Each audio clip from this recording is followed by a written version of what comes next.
Hi sir, I invested my money in different cooperatives with 8 to 10% per annum. Then when I retire, I just rent po. I am an OFW and 40 years old. Any advice, sir? Thank you. Siguro, ang ma-advise ko na lang is start thinking about your retirement lifestyle. Ano bang gagawin mo pag nag-retire ka? And make sure that yung nakukuha mong growth dun sa cooperatives will be enough to sustain yung desired lifestyle mo when you retire. For example, yung isa kong client, sabi niya magre-retire siya sa province, simple lang yung magiging buhay nila.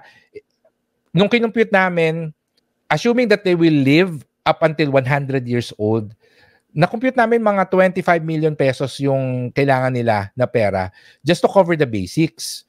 So, sabi ko, yung ini-invest nyo ngayon, actually, naka-invest sila sa Pag-ibig MP2 and in an equity growth fund.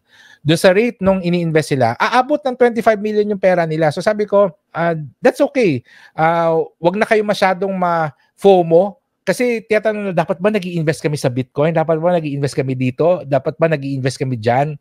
So sabi ko, yung current investments nyo, based doon sa historical performance niya and yung current trend niya, kaya niyang makuha yung target amount nyo na 25 million by the time that you retire.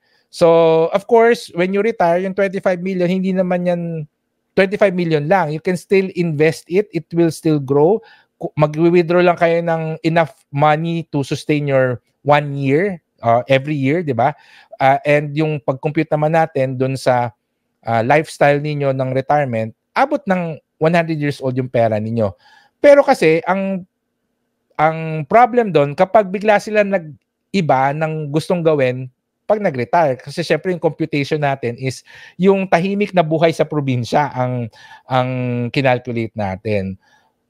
Which is, yun talaga yung nagdi-dictate kung ano yung investing strategy natin. Ano ba yung gusto natin gawin pag nag-retire tayo? So, yun yung advice ko sa iyo, Percy. Imagine your lifestyle when you retire, calculate the cost of that, and then work backwards. But as is, I would say na okay yan. Yung 8 to 10% per annum, malaki yan for an investment. Siguro stock market lang yung kayang tumalo sa'yo or an equity fund. But for most investments, bonds, money market fund, balance funds, bond funds, even Pag-ibig MP2, mas malaki pa rin yung 8 to 10% na yan. Okay? So, good job. Wishing you all the best sa iyong investment journey. And thank you very much for asking that question.